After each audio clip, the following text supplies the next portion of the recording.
Hello, and welcome to Sobercast. We provide AA speaker meetings and workshops in a podcast format.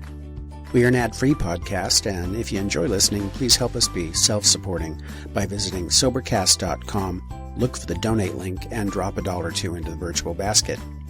Also, if you're a member of NA or have friends that are, please tell them about our other podcast, NAPOD. NAPOD features NA speakers and workshops in the same format as Sobercast. We upload a new speaker every day, and it's easy to subscribe by searching for NAPOD, N-A-P-O-D, all one word, on any podcast player app, or go to napod.xyz if you'd like to listen online. Hope you enjoy the podcast and have a great day.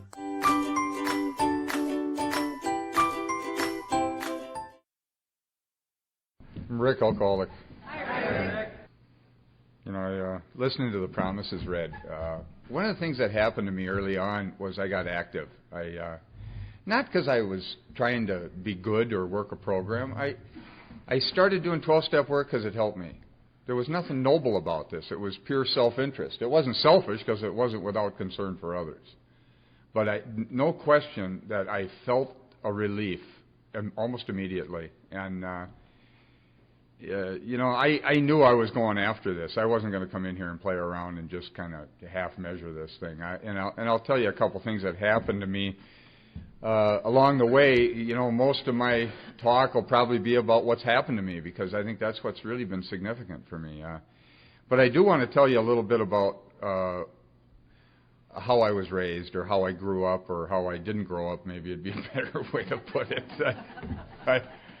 I grew up on the south side of Minneapolis. I'm the youngest of 5, and I've got a brother 3 years older, a sister 6 years older, another brother 9 years older, and one 10 years older. So I wasn't close to my older siblings. I hardly knew my older brothers, really. They were like adults, and they were having family meetings, all the time, talking to me about why I'm acting the way I'm acting as time went on.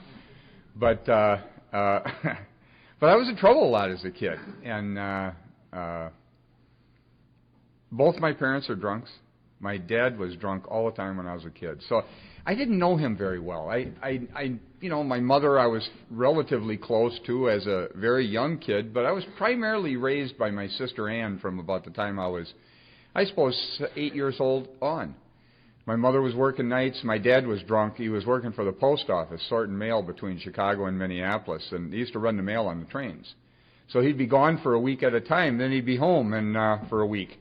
And when he was home, he was drunk. I didn't see much of him, wasn't around him much, and when he was gone, I just had very little experience with this man. So I wasn't close at all with him. I was close to my brother Dan and my sister probably, and my family mostly. So when I came through, the family had pretty much dissolved. My dad got sober when I was 11 years old. He never drank again. And, I started sniffing glue. That's when I was 11. So he stops, I start. That's kind of the way it was. But, there were some experiences that happened early on in my family, just to give you an idea of what my family was like. I remember my dad building we grew up in a one-bedroom house in South Minneapolis. And it was a small place. And, 5 kids and 2 adults. And there was a bad expansion upstairs, straight up and down stairs in the back of the house. And it wasn't good. It was just a very small 750 square foot bungalow. But we used it. It was not a big deal. I didn't think anything of it. I didn't even know I had a bad childhood until I started listening to people later on in my life. See, I'm serious about that. I don't say that to be funny. I mean, literally, I didn't experience life badly. I was very happy as a kid. I had a lot of fun as a child. But, I remember my dad was building a bedroom down in the basement.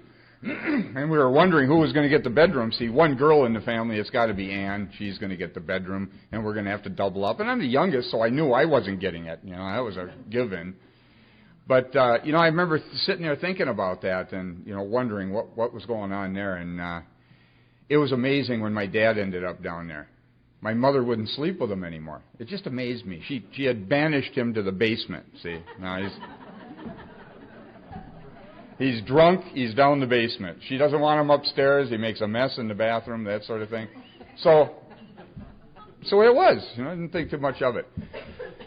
So one particular time, and this is one of the, probably, I don't know if I have another memory of the whole family sitting at the kitchen table. We had an eat-in kitchen, and I happened to be facing the back door, and the basement door is off to the right of the back door. And the door swings into the kitchen, and there's a long hallway down alongside the basement stairs. And we used to hang coats and stuff on it. That went back down to the bathroom. My mother had taken rope and tied, clothesline, tied it around the doorknob, and then wove it around the corner to a hook, and then wove it back and forth like that because he's drunk and she doesn't want him upstairs. See? So she's got him in the basement, and you hear the thing rattling. He's rattling on the door. We're eating dinner, and he's just hammered, and he's rattling on this door, and we're chuckling. I'm laughing. I was probably 9 years old when this happened. Okay, and it was funny to me. It really was funny. So he can't get up, so we're laughing. He's down there, and my mother yells at him, "Get back down!" She's swearing at him and stuff. And they got trouble. I don't know much about it, but I know there's problems. But about 10 minutes go by, and I'm sitting there eating, and all of a sudden I look up, and you can't really tell what it is, but it looks very strange. You see the end of a saw blade come through the crack in the door.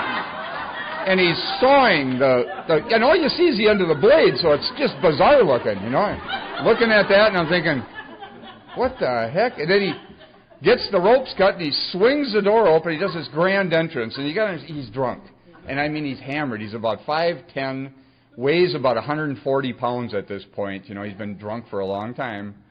And he's got this sleeveless shirt on, and he's in his underwear, So he's got boxer shorts on and this sleeveless shirt. And it's like he swings his door open like, hi, it's just strange. And he's got these black horn-rimmed glasses on upside down. And I looked at it, I couldn't believe it. It was just like, what the heck is it? And then my mother gets up with a frying pan and goes after him with a frying pan. And my brother, I think it was Bob, the oldest one, grabbed the frying pan from her and wouldn't let her club him with it. And so that's the way it was. I didn't think too much of these things. I really didn't. These things were funny to me. Now, another guy might need therapy for 20 years over something like that. That's my dad. But I didn't react that way to it. I really didn't. I didn't feel that for some reason. So that's the way it was. Those were not uncommon situations. But after my dad got sober, he moved out. And he didn't drink again. My mother didn't get sober. She kept drinking. She was working nights. My sister Ann's raising me. And my probably within about a year or so of him getting sober, my dad bought the house for my mother. So they switched places. She moved into his apartment, he moved into the house, and I lived with my dad and my sister. So it's the same arrangement for me, except my dad's there, but he's not there. He's working for the post office. He's gone for a week and home for a week. When he's home, he's going to AA. When he's gone, he's gone. So my sister's raising me. That's the way it was. And she's hanging around with people, and I that are drinking. A lot of people are drinking. They're partying. They're all 20 years old. And I'm hanging around with people 6, 8 years older than I am. Those are great memories. I have nothing but fond memories from my childhood. I really do. I had a lot of fun as a kid. I remember my brother Dan, when I was a kid, making fun of me. And this is kind of an interesting term he used. Because I was so happy, he made fun of me for being overjoyed. That's what he said. He said I was overjoyed. So that's... So I missed it. I missed all these problems somehow. I missed alcoholism. It just didn't seem to have that impact that it has on a lot of people until I started listening to people. See, that's when it started. Hey, the kid's in trouble. He's stealing. He's skipping class, things like that. They'd have family meetings, and those aren't good when they're talking about you. They bring everybody together to figure out what they're going to do with you, see. And it's always a bad deal. And I heard loud and clear. I was a product of my environment, of my circumstances.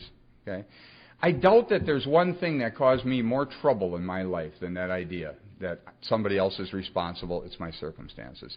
This is really the thing that I've had to heal from in a major, major way. The problem I had is I had society telling me it was true. Probation officers, school officials, look at the terrible childhood he had. Give him a break. Look at where he comes from. This kind of stuff, see. So I had to deal with that later on. And as I got older, I got angrier and angrier the more I listened up. And it's what I wanted to hear. Believe me, it ain't their fault. They were trying to help me. I know that. But I wanted to hear that because it got me out of jail sometimes. It got me out of trouble in many respects. But it caused me a lot of problems later on in my life as time went on. My mother married another alcoholic. She got involved in another relationship. There was a bar called the 620 Club in Minneapolis on Hennepin Avenue. It became Moby Dick's, if you remember what Moby Dick's was. Okay. Well, the 620 Club, I used to go down there with my mother once in a while, and she had met this guy there, and they wouldn't leave you out of the mix. See, when I was a kid, 12, 13 years old, I'd be down there with my mother. They'd make you something called a kiddie cocktail. They'd mix up 7-Up and stuff like that so you could pretend, and they'd put a cherry in it so you could pretend like you were drinking with your parents. Isn't that something? Yeah. That's true. Absolutely true. So you could sit there, and that was sort of your training ground for getting to Alcoholics Anonymous later on. See? Well, she married this drunk, and he was a real alcoholic, and she was in trouble. She was in trouble with the booze. And my brother Bill, my second oldest brother Bill, who's 9 years older than I am, asked my dad to get somebody to help my mother. And we all knew she had trouble. I mean, we all knew she was in major trouble. I used to go over there with my sister once in a while on the weekends, and she'd pass out in a chair, at 7, 8 o'clock at night, drunk, listening to Nat King Cole and Ray Charles and all this heavy blues. Just miserable, unhappy, you know how that is. Isn't it weird how we're drawn to that stuff, when you're in the throes of it? You're drawn to the pain for some reason. And she was like that, and she was having a heck of a time. And my brother Bill was very concerned about her. And I got a letter from my dad later on that talked about this, which I'll if I got time, I'll read it to you. By the way, can I use your watch? I'll read it to you if I got some time here at the end of this. I was over there for my 15th birthday. My mother used to make me dinners on my birthdays. And so at this point in my life, I wasn't real close to her, but it's your mother. So my brother Dan and I are over there, and she's drinking when we get there at noon. Her new husband can't get out of bed. He never surfaced during the course of the day, so he was drunk in the bedroom. That's the kind of relationship they had. They were married maybe about a year at this point. By the time we ate at 3 in the afternoon, she was hammered. And I did something I'd never done before. I got in her face over her drinking. And I called her a drunk. And I was angry, and I didn't like this scene. And she was really hammered by the time we ate. And it was just a bad afternoon, And it had snowed real heavy that day, and we couldn't get out of there. The taxi cabs were running real late, and we sat in that negativity for about 2-3 hours. And it was just a bad deal. And finally that cab came, and I was so thrilled to get out of there, I couldn't believe it. Well, that night she killed herself. She committed suicide. She shot herself with her husband's handgun. He was a hunter, and he had a handgun there, and so that's alcoholism. That's where this thing goes. And boy, I'll tell you, my brother Bill, who had asked my dad to help my mother, and he had promised Bill he'd do that, you can imagine how he felt about that one. A lot of resentment with Bill toward my dad over the years. My brother Bill died drunk, angry at his childhood, angry at his circumstances. And I had a conversation with him a week before he died. And in that conversation, he was telling me how terrible my childhood was, because he was angry, see. And he was telling me that my childhood was worse than his, and he's trying to get me to pick up a resentment. And I'd resolved it. It was gone. There was nobody there to pick that one up. I had resolved it through the inventory process. And I'll share a little bit of that in a little bit with you. But in that conversation, he said some things to me that were very interesting to me. He wants me to join him in his perception. And I don't see it the same way, because I've had this experience through AA. He's been around AA, you got to understand, for about 15 years, 20 years. Not in AA, around it. You know how that is. And nothing was ever resolved. Lots of therapy. He was angry. He never got past it. I don't know what happened to that whole scene, but for him, he never got past it. So he's telling me how angry he was, and I don't see it the same way he does. So when you don't share the perception with someone, they get angry when you don't see it the way they do. So I thought, I'll get a common ground in the Alcoholics Anonymous book. After all, he has been around AA at some point. And so I said, Bill, this is what Bill Wilson wrote in the Alcoholics Anonymous book. Because I was going to tell him a story of how I resolved my own conflict. As soon as I mentioned the Alcoholics Anonymous book, here's what he did. He diverts the attention. He starts to argue with me how the big book should be made gender neutral. No, really. That's right. It's exactly what he did with it. See, and after about 5 minutes, we're off topic now. We're talking about something else. So I stopped it because I've been in Al-Anon for a long time, okay?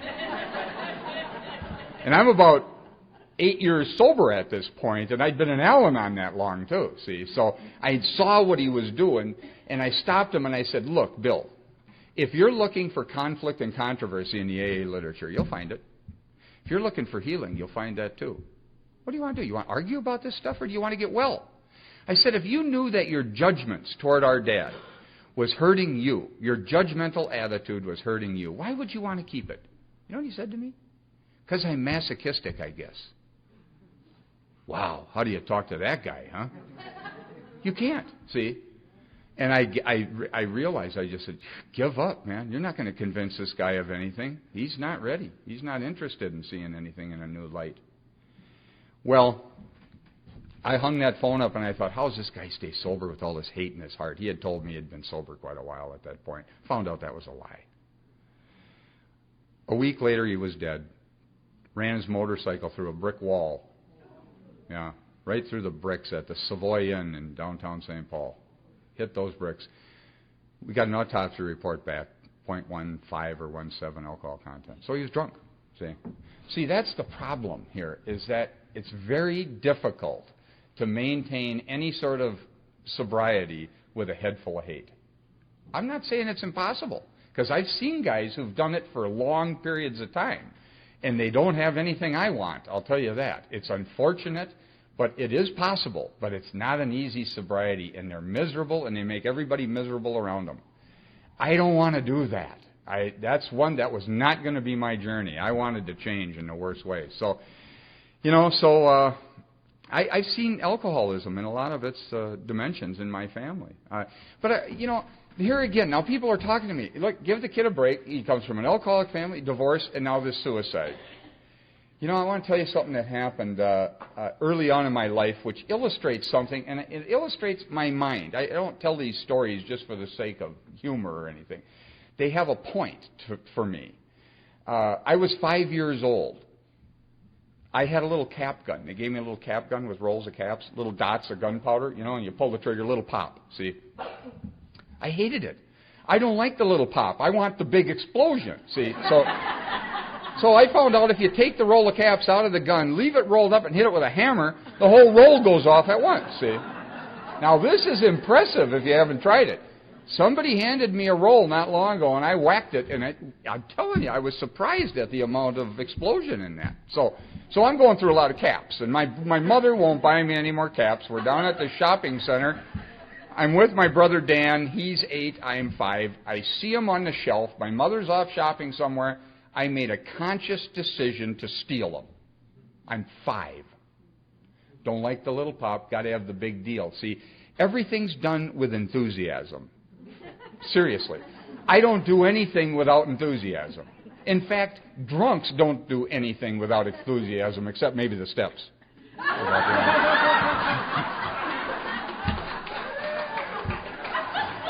You know what I mean? Now I need balance. No, you need to do this with enthusiasm. So we're down there, and I see him, and I grab a handful of caps, and I shove them in my pocket. And now Dan's right next to me. He's 8.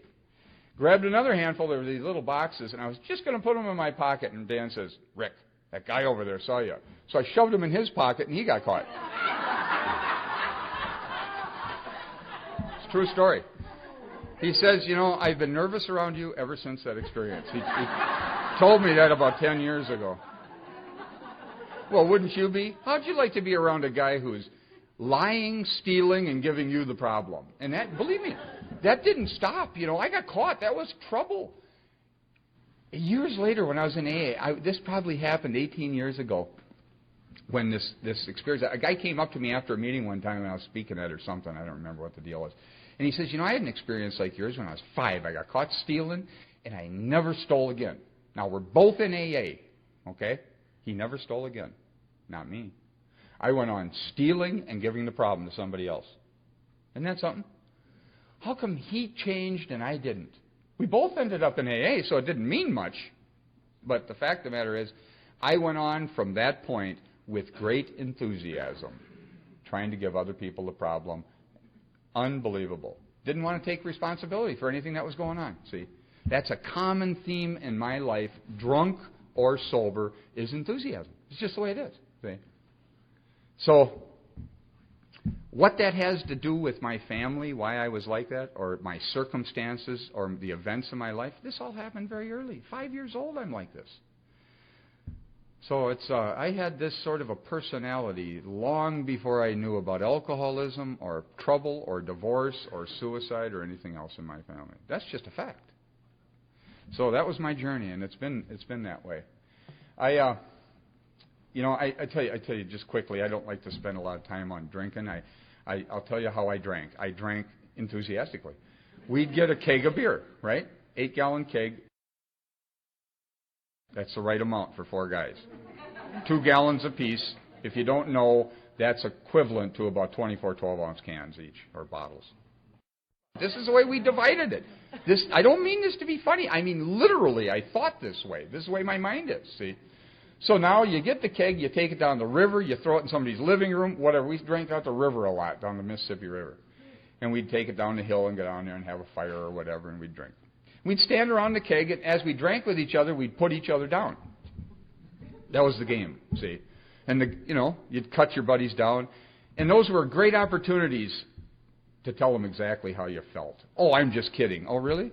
Yeah.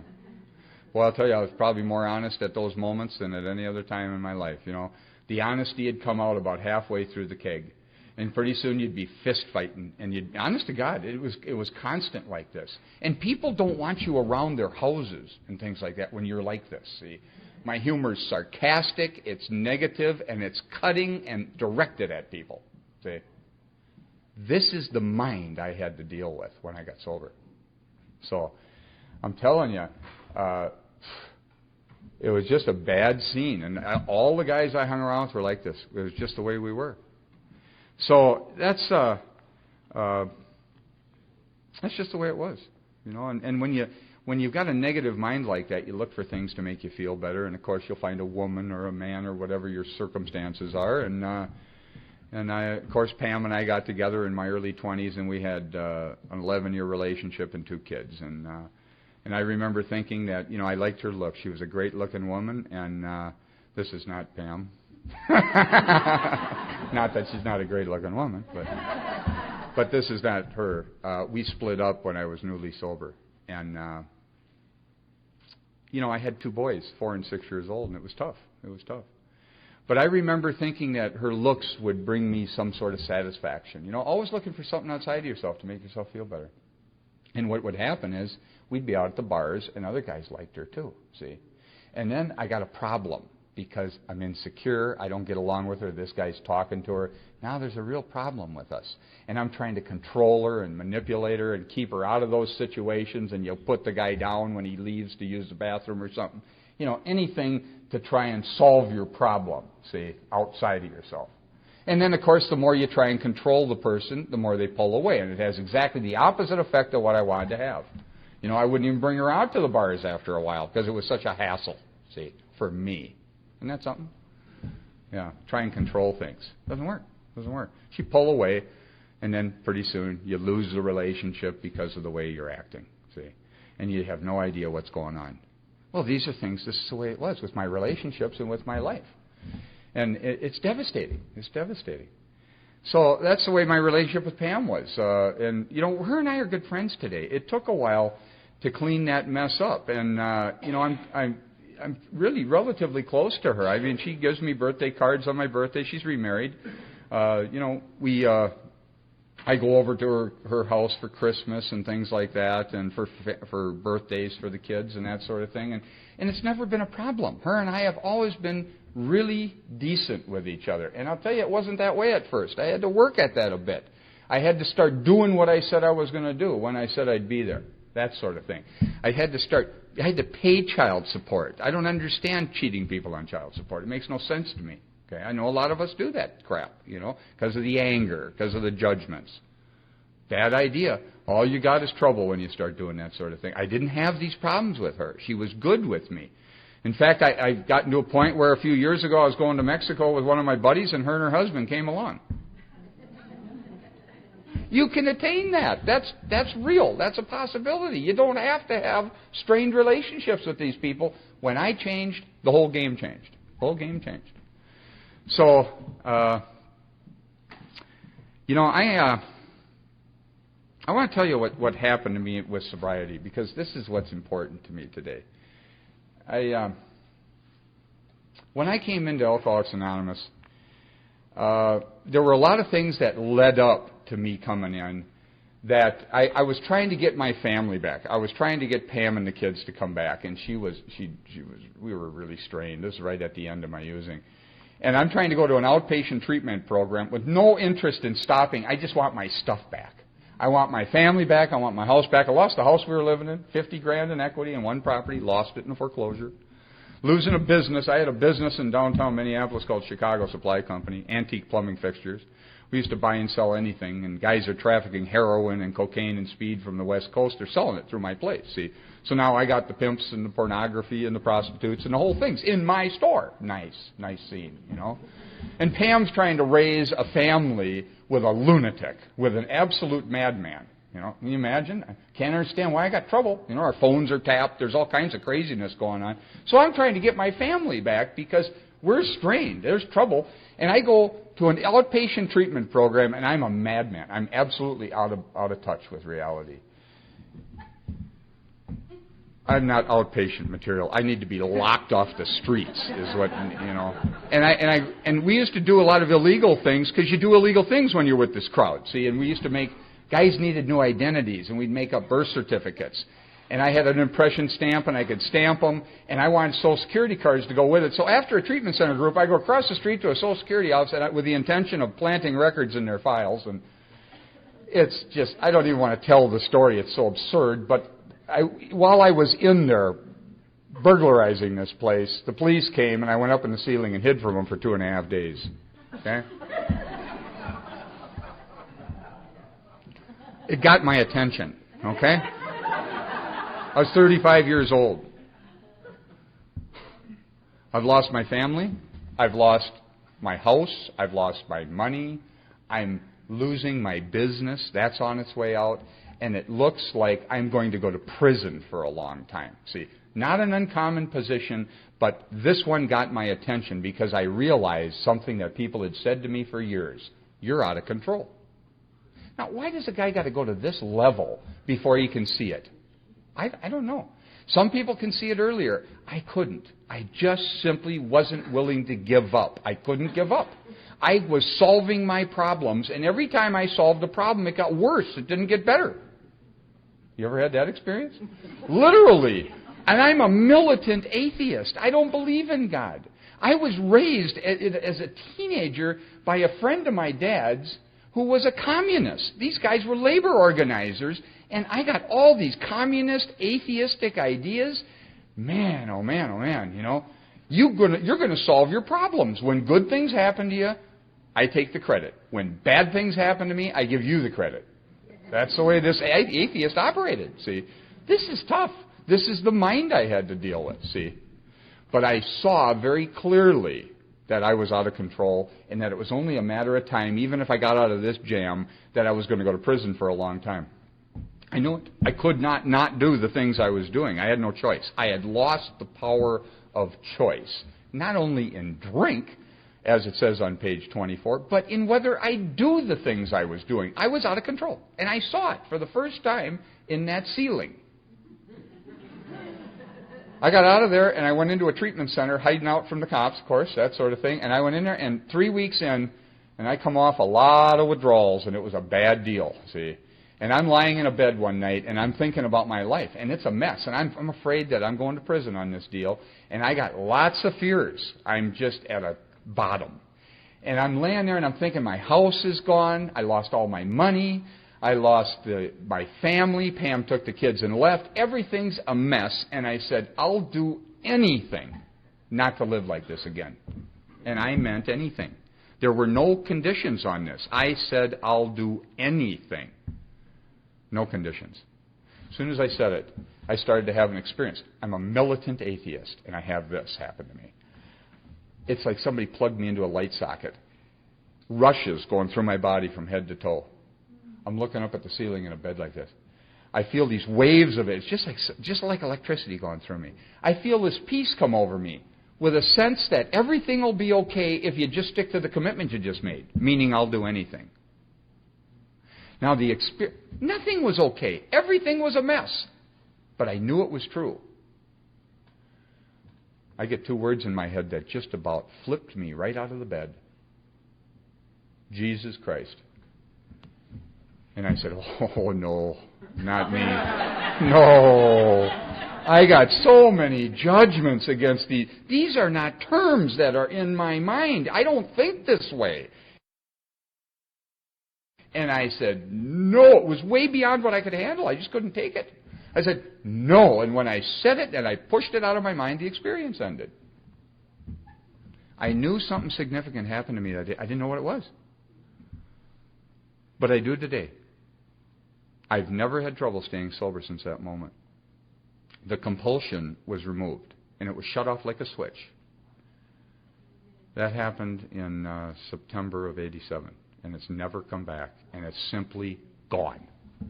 So AA, when I walked into AA, I didn't have to do a lot of AA. See, I could go to 1 meeting a week, and I got a bunch of guys hanging around me from AA that I've met, and I like these guys. I like the men in the relationship, so they're going to help me move this antique plumbing store. It's the only thing I got left, so I'm going to move it. This is unbelievable. I've already moved it twice. It takes you 3.5 months in each direction to move this stuff. It's absolutely absurd to even consider once, let alone a third time, see. I moved it into a place, got in trouble with the landlord when I was using, and had to move it right back out. I was moving for 8.5 months, solid. This is the kind of life I had going on, see. Everything's done with great enthusiasm. You get right at it, It's not a bad way to go, by the way, because if you're going down the wrong road, you'll get to a place where you'll have to change in a hurry. You won't be playing it safe on the fence. Might as well get with it with enthusiasm. That's my advice to anybody who isn't done drinking. Get a bigger glass. Really, because nobody stops until they can't stand it anymore. And that's true with character defects, too, by the way. You got to be ready. So this is the problem I've had, see. So AA has never looked like a program of not drinking. It just hasn't. And I got some AA people around me, and I'm getting more and more uncomfortable as I stay sober because I'm not doing anything. And I don't mean this is a long time. This happened in my first few weeks, probably 2 months of sobriety. And I'm getting more and more uncomfortable as time goes on, and I know I got to do something with this anger because I'm rageful. I'm flying off the handle at the drop of a hat. I can't control myself in situations in my life. I mean, I'm ready. I'm at the guy's throat with my hands around his throat like that, and I don't have control of this, see? So it's not like you can say, well, let's stop and think about it, Rick. I am just out of control. As soon as I get angry, I go berserk. I just do. Just go berserk. It's unbelievable. So I got to deal with this stuff. I'm getting so uncomfortable in sobriety. And I tell you what, I looked at the 4-step. Not because I wanted to work a program. Not because I was trying to be a good AA member. I could not stand the conflicts. So I had no choice but to get involved in the AA book. And I looked at other forms of 4 steps. It's really sad what's happened around our fellowship. And I think it's our own fault, by the way. We've turned this over to treatment centers, a lot of this sort of thing. See, because we're lazy. We've been lazy about this sort of thing. See, maybe because I don't really know what I'm doing. Well, the best way to learn it is to teach it to somebody else. That's what I found. Start sharing it with somebody else, and it'll wake you up. That's the thing that's happened to me. So, the fourth step, I tell you, a good analogy of this. A friend of mine, we do these inventory workshops around the clubs and stuff in Minneapolis and around the area. And he's a musician. He played music, and he wrote a lot of music over the years. And Bob is a great talent. He was writing a music score for the Guthrie Theater. And he got the play, he's doing the play, they got the music going, the director's got the players all going, and he says to Bob, the director or the producer, he says, I'm going out east for 6 weeks and I'll be back. And Bob says, well, why do you have to come back? You got everything going, the play's moving along, everything's fine. He says, why do you come back? He says, to take out the improvements that were made when I was gone. You see what happens? You see, the actors start to improve their roles, and pretty soon he comes back in 6 weeks, the play doesn't resemble what he set in motion. This has happened to our program. This has happened to Alcoholics Anonymous. And it's our own fault. It literally has happened. We've turned it over to treatment centers who don't understand the fourth step. It's come out as a sin list and all. No wonder nobody wants to do an inventory. I don't blame them. I wouldn't want to do an inventory either if you're going to write all the terrible things you did. It's crazy. No wonder we're not growing as a fellowship, I hate to tell you. 2 million people worldwide. It's been that way for about 30 years. In fact, somebody told me a couple weeks ago we were losing ground on that one. So it's pretty interesting what's happened. Now, I had a transformative experience with the inventory. Now, if a guy can have a transformative experience, he won't have to drink again. That's the key to this whole thing. So I'm reading The Family Afterwards, chapter 9, and in there I'm reading what they did in their families, and I wanted to get my family back, and I didn't want to lose my family, and I didn't want to lose my children, and I was very, I had a lot of moralities around this, see. Now I would like to tell you that the reason I tried so hard and manipulated Pam and tried to control her to get her to come back was because I loved her and cared about her so much and the children. That's true. It's true. I did. But there was another side of this that was interesting that I saw years later.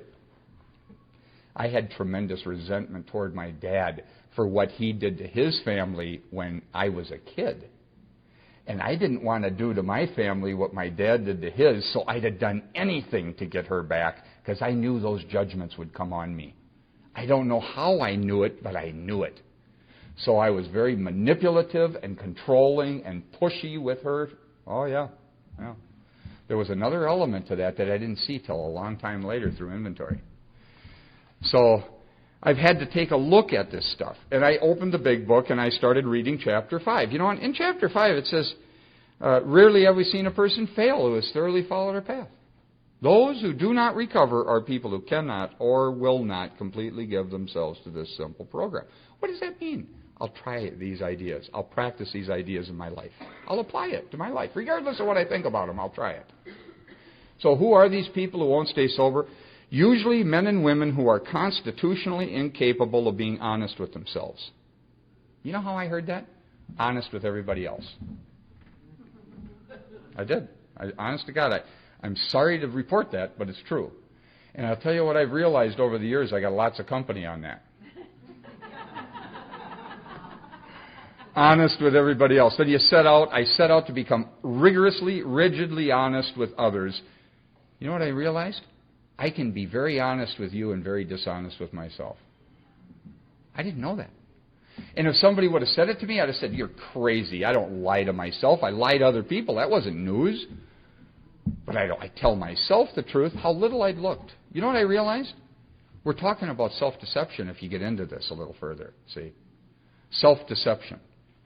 And I would say to a guy who said that to me, I don't have self-deception. What are you talking about? And I'd say, how do you know?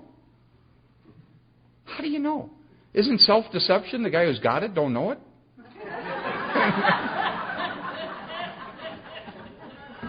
You don't know you got it until you get past it. And then you look back on a situation, you go, oh, well, now I see I was wrong. You ever been wrong when you were sure you were right?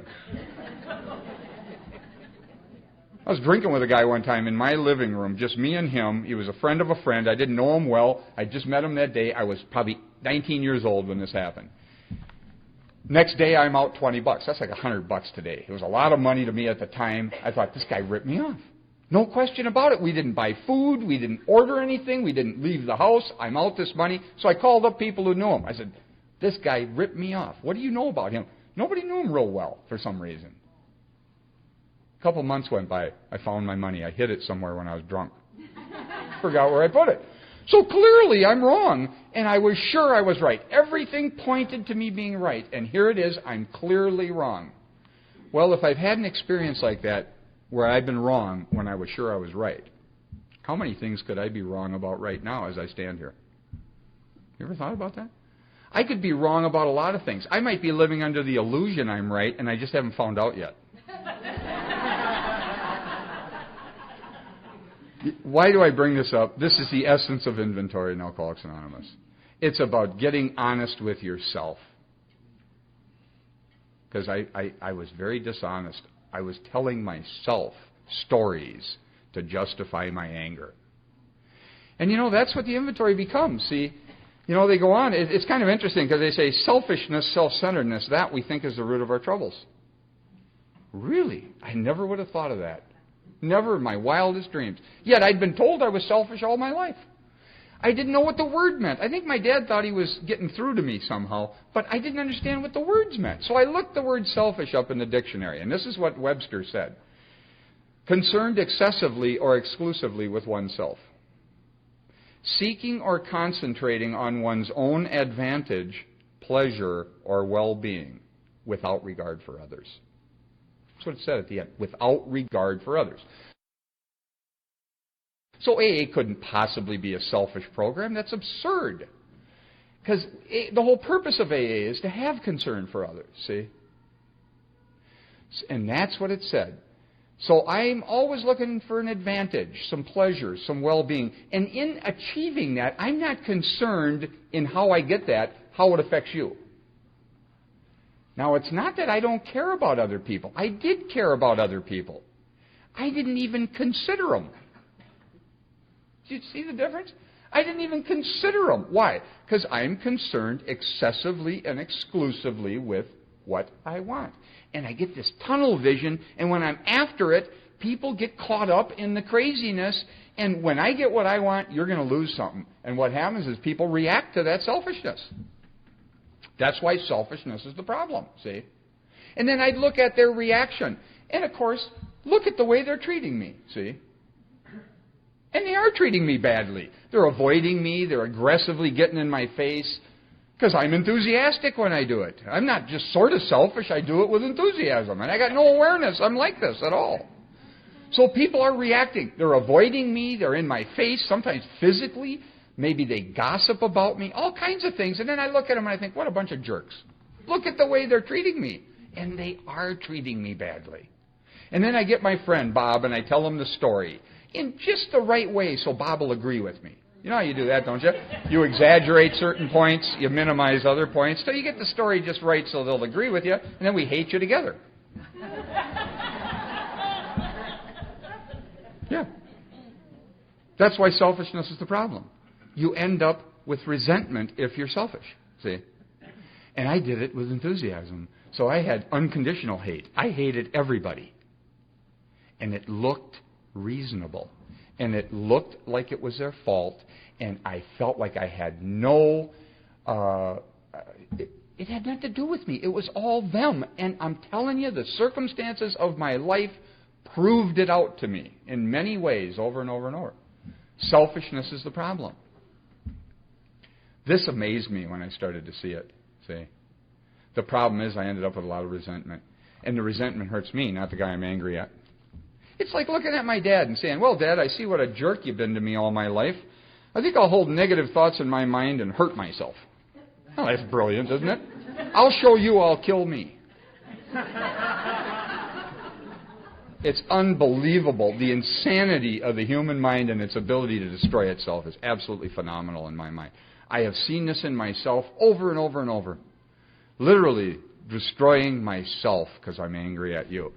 You know, selfishness is really something. It's harder to see. You know, I ended up in Al-Anon. I got in Al-Anon 3 months sober, okay? And you might, well, why do you go to Al-Anon? Well, I go to AA to keep from committing suicide and Al-Anon to keep from committing murder. How's that?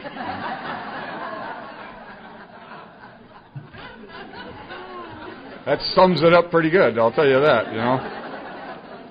But but I want to tell you why this is every bit as true in Al-Anon as it is in AA. Think of it this way, and I read this as a quote from a guy. He says, each time you seek to change another, ask yourself this. Well, you can do this in sponsorship too. Each time you seek to change another, ask yourself this. What will be served by this change? My pride, my pleasure, or my profit? See, I want something when I want you to change. If I didn't want something, I wouldn't push at you. And if you catch yourself doing that, we call that sponsorship. It's kind of sad, actually, But, we manipulate people and push at them and hammer on them to get them sober, and the guy ain't interested. He ain't interested. I want him to sober up more than he wants to sober up. I got caught with this early on. I had to look at this. Get aggressive and mean-spirited with your 12-step work. Oh, yeah, I've done it all. With enthusiasm. Trust me. I was a big pain, I'll guarantee you. There was a period where I got real smart. That's when I was particularly dangerous, because I thought I knew something, see. You know what's happened to me as I've gone along? I'm getting dumber as I go along, not smarter. And that's progress, believe it or not. I wouldn't have thought that at first, but I'm telling you, when you're around a while, you start to see progress is not knowing. Thinking you know is a real problem for an aggressive guy and an enthusiastic guy, because you'll beat people over the head with the big book and trying to, oh, yeah. Oh, all for the good. They should sober up. Well, you Al-Anons understand this, certainly, right? Sure. So it's interesting when you start looking at this stuff. Selfishness is a little more hidden in that fellowship than it is here. It's a little harder to see, but it's every bit as much there. I know. I've been in there for 19 years. So it's these are things that have been very difficult for me. Bills goes on. He says, selfishness, self-centeredness, that we think is the root of our troubles. Driven by 100 forms of fear, self-delusion, self-seeking, and self-pity, we step on the toes of our fellows and they retaliate. There's the problem. There's the formula for how to fail at life. I step on the toes of others and they retaliate. Then I look at their retaliation as if they're attacking me, and then I justify my anger based on the way they're treating me. And it looks perfectly reasonable. Anytime I get angry now, I look for the selfishness. Where is it? What is it I want from this situation? What am I trying to get? I heard it all my life. What goes around comes around. What you sow, you reap. What you give, you'll receive. I heard it all my life. Nice sentiment, I thought. Why would I be a thief? I've been a thief all my life. I'm taking material things. Why would a guy steal if he knew he was going to receive what he was giving? If you're taking from life, you're going to lose. Well, you might say, well, I'm not a thief. Well, how about in relationships? Do I go into relationships to get something? Do I stay in... I want to get to know the woman who can support me, or the man who's got a lot of money, who can take care of me, that sort of thing, see? I'm a thief then. Do I stay in relationships long after they should have been gone? Because you're afraid to be alone, you like the sex. You don't even really like her anymore, or him. You just like parts of them. You know what I mean?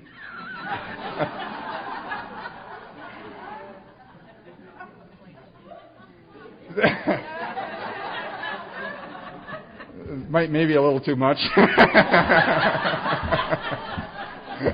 I've had to look at this stuff. I don't know about you guys, but I'm telling you, I needed to look at this stuff because I was full of anger in my relationships. And you know what? If you look for the selfishness, you'll see that you want something. And what I realize is we're all a bunch of thieves when it comes right down to it. We take from life. And you know what really amazed me? Is I got sober, and I was sober a while, and I looked at it, and I thought, my God, I took and took and took until I had nothing left. Well, you'd think you'd have something, wouldn't you? If you're taking, you'd think you'd have something. I had nothing left. It was all gone. I had no relationships. My family was gone. My money was gone. My business was gone. Everything was stripped from me. And I'm standing there, finally, in Alcoholics Anonymous with nothing left. And I don't know what the heck happened. Where did it all go? I was taking and I was losing. See, the problem for a guy like me is this logical mind that says you gain by taking. You steal a material thing, you seem to have gained something. But I'd always lose it. Somehow, something would happen. One time I stole a bunch of stuff, had it in my dad's garage. He come back from his AA meeting at 10 o'clock at night. The police were in his garage, hauling all my stolen stuff away. I thought I gained something. Now it's gone. Years later, I had my own garage. I had a 3-car garage now. And I filled that up with a bunch of oxygen and acetylene torches and tanks and things I stole when I was using. And I had 5 sets of 2-stage air-cooled regulators. I mean, this is my stuff. I stole all this stuff, see? And I got it all in carts. I got 5 sets all ready to go. I'll be darned if somebody didn't burglarize my garage and steal all my stolen stuff.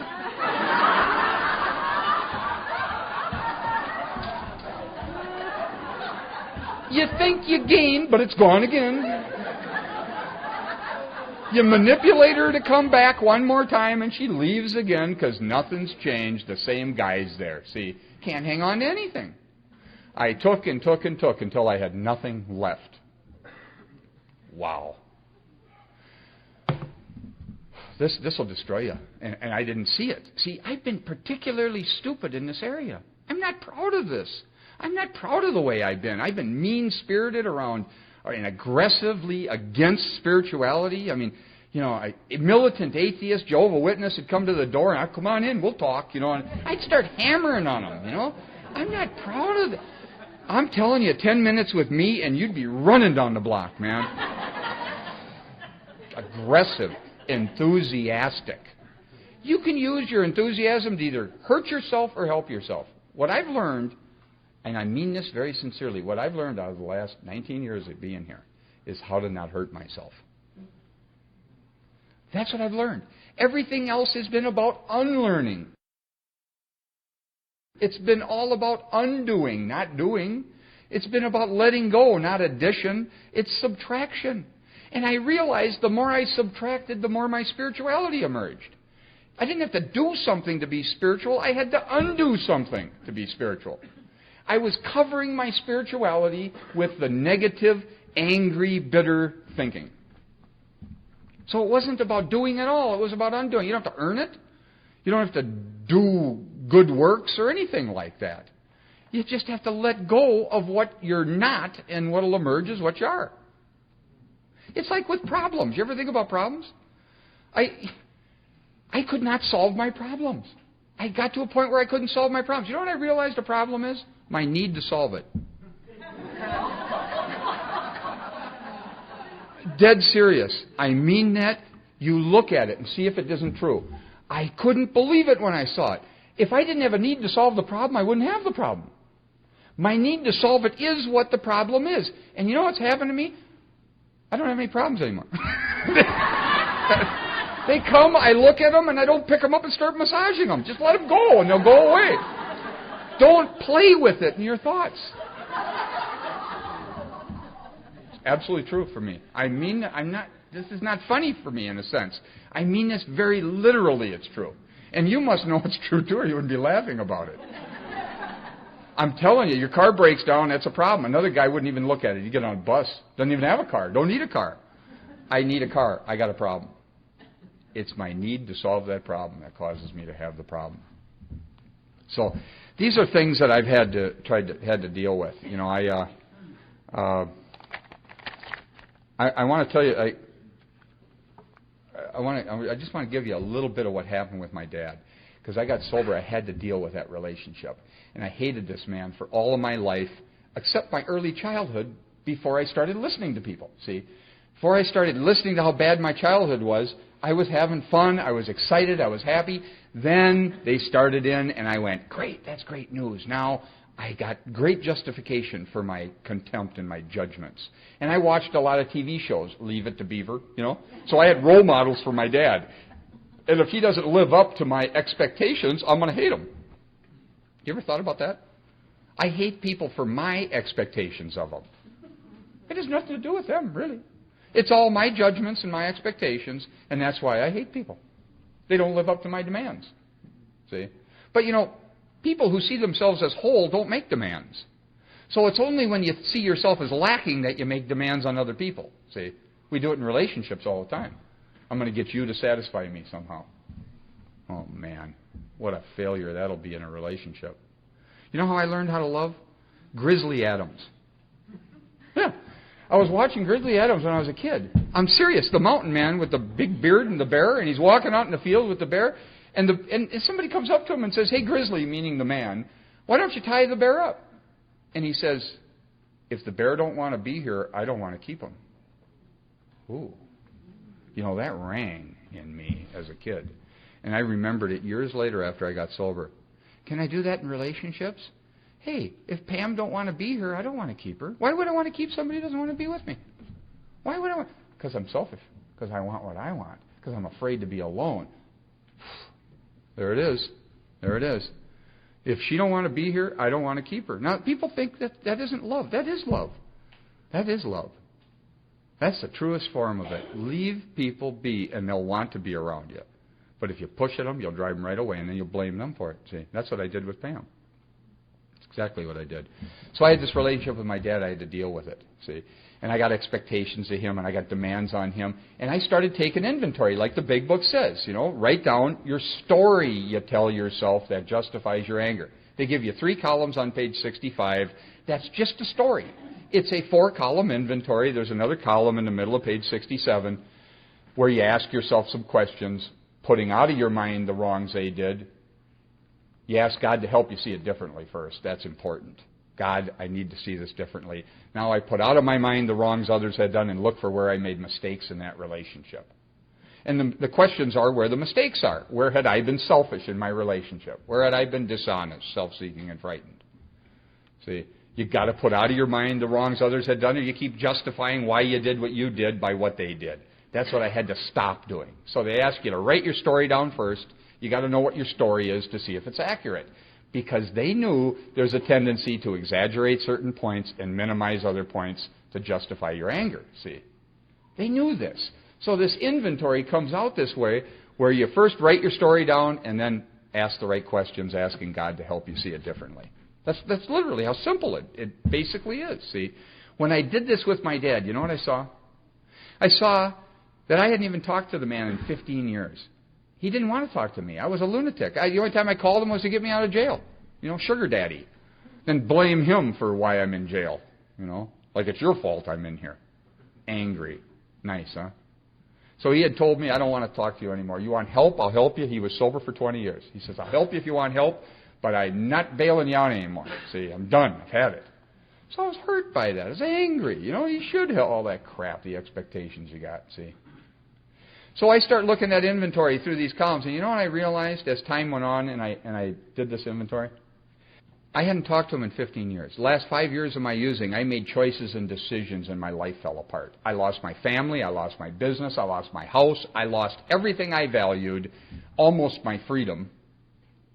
And when my life fell apart, I'm still that 5-year-old kid giving the problem to my brother. Oh, it's my childhood. It's the events of my life. It's not the events. The events were over a long time ago. It's how I think about the events that are causing me pain. It has nothing to do with the event. It's gone. Who's hurting me now? Me. So I rehearse this crap, cause myself pain, and blame you. Isn't that something? I saw through the illusion of it. I was writing inventory, and I saw, my God, I hadn't talked to my dad in 15 years. I made choices and decisions. My life fell apart, and then I blamed him for it. Then I poured energy into hating him for what I did to myself. Nice, huh? And I do it with enthusiasm, you see. I hate him for what I did to myself. Who are you hating? Me. Who are you going to forgive when you lift the energy off of hating somebody for ruining your life? Yourself. You know, the Lord's Prayer says it perfectly. Forgive us our trespasses as we forgive those who trespass against us. You can't get it till you give it. My judgment of my dad was my judgment of myself. I hated him for all my mistakes. Unbelievable. I saw it.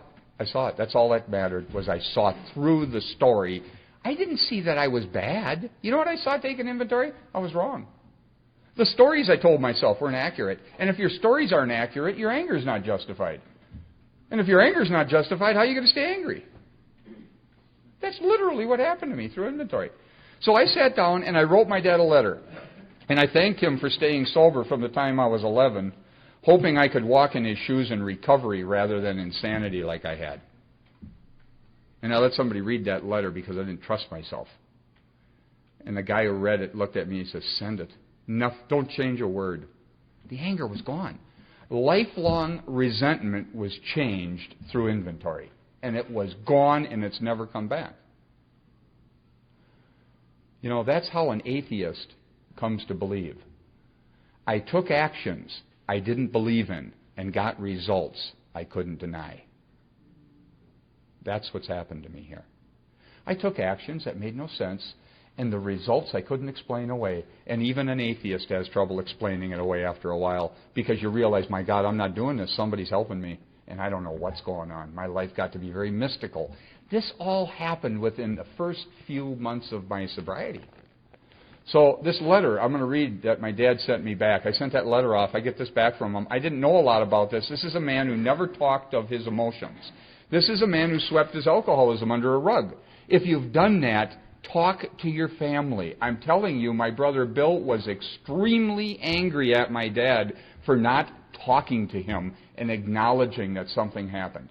It's like somebody coming up to you and who does something to you, and the next time you see them, maybe they gossip about you, and the next time they see you, they act like nothing happened. It's irritating, okay? And in the big book, they ask us to sit down with the family and frankly analyze the past as we now see it, being very careful not to criticize them. See, that's the key. So I did that with Pam, and I couldn't get her to come back. I mean, we had trouble. So I got this problem with my dad, and I write this letter. And the reason I wrote this letter to him and thanked him for staying sober from the time I was 11, hoping I could walk in his shoes in recovery, I wrote that letter, told him I'd make any financial amends, whatever I owed him, I'd clean it up. And I did that because I felt bad about the way I'd been treating him. I'd been treating him for 20 years at least, based negatively, gossiping about him, sarcastic to anybody who'd listen, siblings. I did this for years based on a story that wasn't accurate.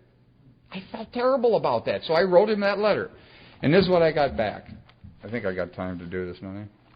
5 minutes anyway. It says, it's dated February 25th, 1988. I got sober September 4th, 87. So all this happened within 4 or 5 months. Dear Rick, I got your very welcome letter today. Believe me, it was a very wonderful expression of your feelings and your desire and courage to change your life around. I know how difficult it is to turn 180 degrees, but I know you can do it. You are going about it in the right way. I am very proud of you. Wow, this is a guy who never talked this way. You know, Rick, we people in AA never get through making amends to people we have hurt. I have hurt you as well as my other kids. I can never complete making amends. There are some people I can never make amends to because they are gone. I can never make amends to your mother as I should have. See the regrets he's got here? 20 years sober with this. I can never make amends to my mother as I should have. I just have to do the next best thing, and that is to work this AA program the best I can and constantly try to put into practice those 7 little words of Step 12. Practice these principles in all our affairs. Rick, you have made amends to me in a way you'll never realize. Just keep on doing things as you are now doing, and you will find a great life ahead of you. I do realize when I got well, he didn't feel guilty. You know, parents feel guilty. They feel responsible for their kids. They come into Al-Anon. I go to Al-Anon every week. Once a week. I've been there for 19 years. And parents are coming in all the time because they're guilty. Oh, if I'd have just done that different, if I wouldn't have done that, and they're remorseful. And I look at them and I say, well, I'll tell you what. If you think you can screw them up, why don't you just fix them then? Well, you should be able to fix them, shouldn't you? They know they can't, see. He says, your mother loved all you kids very much, but you must remember that she was very sick from the booze and was not responsible for her insane behavior. She was sick. But your mother was a very good mother. She nursed you kids through your sick spells many times, and she kept you clean and healthy. Now, it's interesting how this letter coincided with my letter and the timing of this meeting. He says, I was to an AA meeting last night. I heard someone say how they had feelings of guilt about someone they had failed to try to help. And it brought back memories of my own guilt feelings. See, I didn't know about this now. He says, I had promised Bill, my brother who died, I was going to try to get some woman at the club to see her, but I kept putting it off until it was too late. So I have had my share of guilt feelings. I have to use that serenity prayer a lot. It's sad, isn't it? I want to thank you for your wonderful letter. You owe me nothing. I am very happy to hear how well you are doing. Your mother would be very happy for you. This is making amends too. I'm enclosing a couple of cards for you and Pam to carry. It's a very special poem for me. I sometimes pass them out when I speak at AA meetings down here in Florida. I think the meaning is very good. That's the man in the glass. Remember that little card? Yeah. Don't worry about living up to anybody's expectations. You just got to be okay with yourself. And AA does this so well with inventory. They really do. You decide what's acceptable to you through inventory. This will be all for now, Rick. Greet Pam for me and also Austin and Wyatt. Love to all of you and keep the faith, Dad. My brother Bill died wanting this kind of a letter from my dad. He never got it. You know the difference between Bill and I? He didn't write the first letter. I took inventory and I cleaned up my mess. And I wrote that first letter. I didn't expect this to come back. I had no expectation of this whatsoever. None. I wrote it because I felt bad about the way I'd been treating him based on a story that wasn't even accurate. I'd have missed a relationship with this guy. For the last 20 years we've had a relationship. I do a meeting at the Union Gospel Mission every Tuesday, and I've been taking him over there with me for probably 5 years now. And he's getting so old now, he's 96 years old. And, I'll tell you, we talk back and forth. We're driving back and forth. And we talk about, he tells me stories of his childhood and things that happened to him. And, man, it's just, I'd have missed all that. Why? Over a story that wasn't even accurate because I wouldn't be honest with myself. I wouldn't take inventory. That's what it would have been. I'd have stayed resentful. But because I resolved those conflicts, I could have a relationship with him. If he dies tomorrow, I'm okay with him. We're okay with each other. When somebody dies and you got a lot of heartache, it's because there's unfinished business. That's what it is. Always it's that way. Boy, there's nothing worse than having something like that happen. So I just want to close with this short paragraph out of a member's eye view of Alcoholics Anonymous. This is a wonderful pamphlet if you haven't seen it. This man says what I hope I've been trying to say. I hope it's come through. He says, there must come a day, it seems to me, when every alcoholic, in or out of AA, finally sits down in the presence of his enemies. That's what you do in a fourth step. You sit down in the presence of your grievances. See? When he does, he will be amazed to discover that he is attending a meeting of one, himself. The day the alcoholic in AA realizes that his enemy is within, that the tigers are largely creatures of his own design and lurk in his own unconscious, that is the day when for him AA becomes what I believe its founders meant it to be, a flight into reality. Wow, how much reality do I see today? I don't know. The world is much more pleasant for me. It's softer, it's gentle, it's not attacking me. You know what the difference is? I quit attacking it. If you don't like what you're getting, take a look at what you're giving. See, the promises came true for me right away. 90% of probably 75 to 90% of the promises come true just going out and putting a meeting on at a prison and doing some 12-step work. You will feel great. And I'm telling you, you won't regret your past or wish to shut the door on it. No matter how far down the scale you've gone, you'll see how your experience can benefit others. They all come true just doing 12-step work almost. It's astonishing. But it's one of the hardest things to get people to do is to get active and do something. I did it because it worked, not because I was trying to be good or noble or work a program. It made me feel better. So, I want to thank the committee. I appreciate the opportunity to be here. It's no problem for me to go anywhere on short notice. I couldn't care less because this is my life. This is what I do. I'd have nothing without AA. I wouldn't have her in my life. I wouldn't have anything. I'd be dead probably. That's the difference between my brother Bill and me. The difference is inventory, and that's what altered me, and I've never been the same since. So thank you for the opportunity to be here.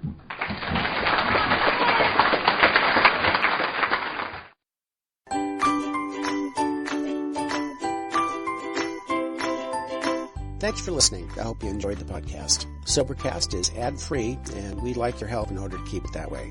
So if you'd like to help us be self-supporting by pledging $1 or $2 a month, visit Sobercast.com and look for the donate links. Thank you very much.